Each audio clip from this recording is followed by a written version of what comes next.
And we're pleased to see you all here today. I'm Chuck Rouse, and I'm commander of the American Legion Post in Greenville. And we have the commander-elect over here is Melvin Pearson. He gets his opportunity to do this next. And our adjutant, Don Patterson, and our flag crew, bugler. And what we'd like to do is start with an opening prayer. Captain. Gentlemen, can we undo them, please? I'm going to thank you for having Father, Lord. We thank you for this lovely day that you have given us. We thank you for this great nation, Lord. Be with us today as we remember those who have gave their lives for this country. Ask you to be with the families, servicemen and our present serving, Lord. God bless every one of them. All these things we ask in your name. Amen. Amen. Remain uncovered for the pledge of allegiance. I pledge allegiance To the flag of the United States of America and to the republic for which it stands, one nation, under God, indivisible, with liberty and justice for all. Cover. That is, Don Patterson is going to tell us a little history about Camp Sevier and this location. All right, Camp Sevier was sited in May of 1917. It was a training camp. It was located just about 6 miles from Greenville. It covered 1,900 acres, had a hospital, drill fields, barracks, and it housed the first group was the Army's 30th Infantry and Field Artillery Division. Camp Sevier, over the 2-year period, trained over 80,000 men for World War I, and they from here went to Charleston, and from Charleston straight to France. Camp Sevier was one of 3 training centers in South Carolina. It's Camp Sevier, Camp Wadsworth in Spartanburg, and Camp Jackson in Columbia. And today, can anybody guess which one's still alive? Jackson. Fort Jackson. It's Fort Jackson now, not Camp Jackson, but it's still operating. And the draft, when the war broke out, 307,000 South Carolina men signed up for the draft. 54,000 of those men were actually drafted.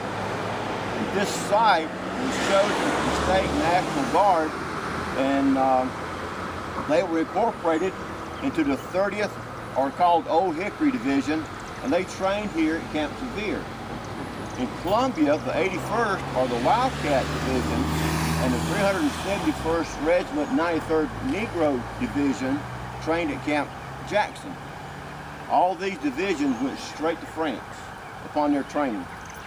The state servicemen that we sent to France showed themselves well. They did well in battle.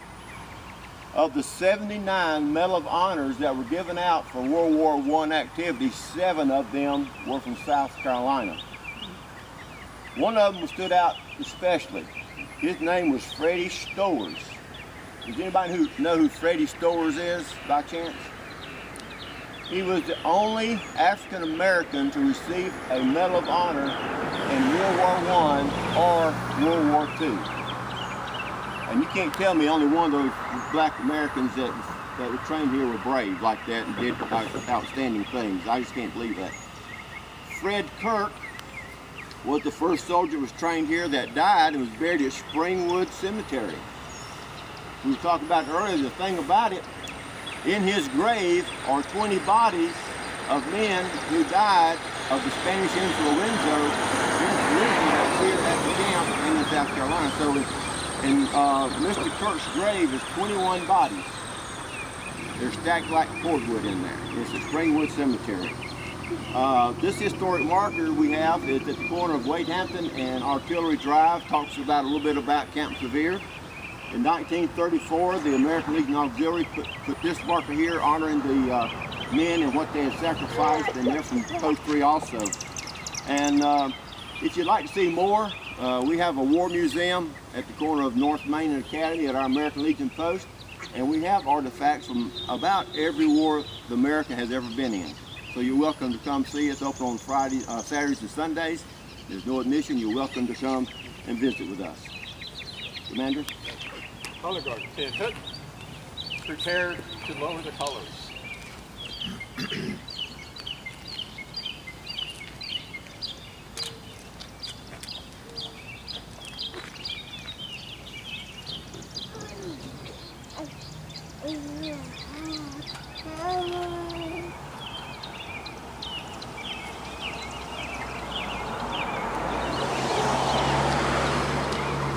Present orange. Lower the colors.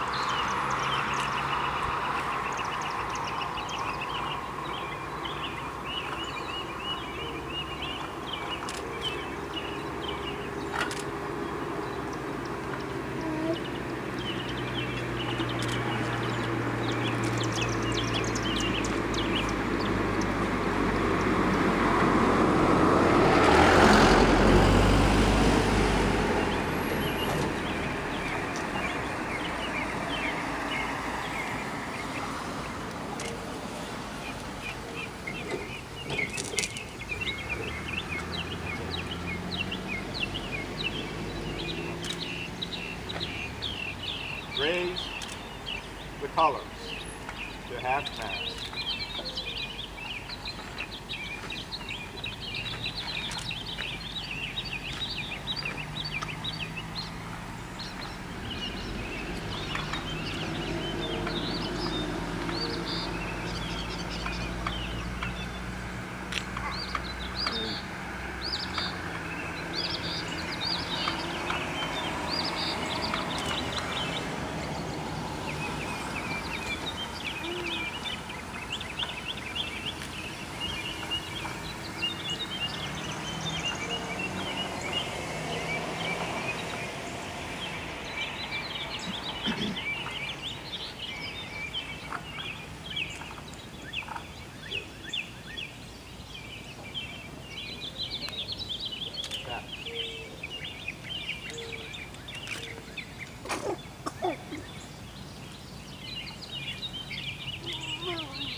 Order, form.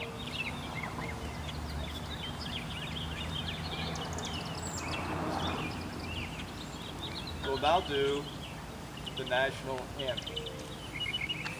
And join Say, can you see by the dawn's early light what so proudly we hailed at the twilight's last gleaming, whose broad stripes and bright stars through the perilous fight o'er the ramparts we watched were so gallantly streaming, and the rockets' red glare, the bombs bursting in air, gave proof through the night that our flag was still there.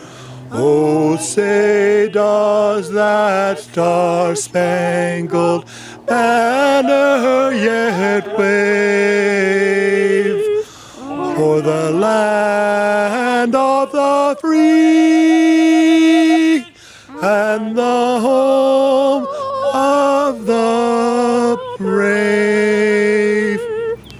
Very good, Mama. Thank you. Just a little history, I probably should have said this earlier, is the procedure for going to half-mast is normally we would stop at the forward flag and come in, but this flag was already in position.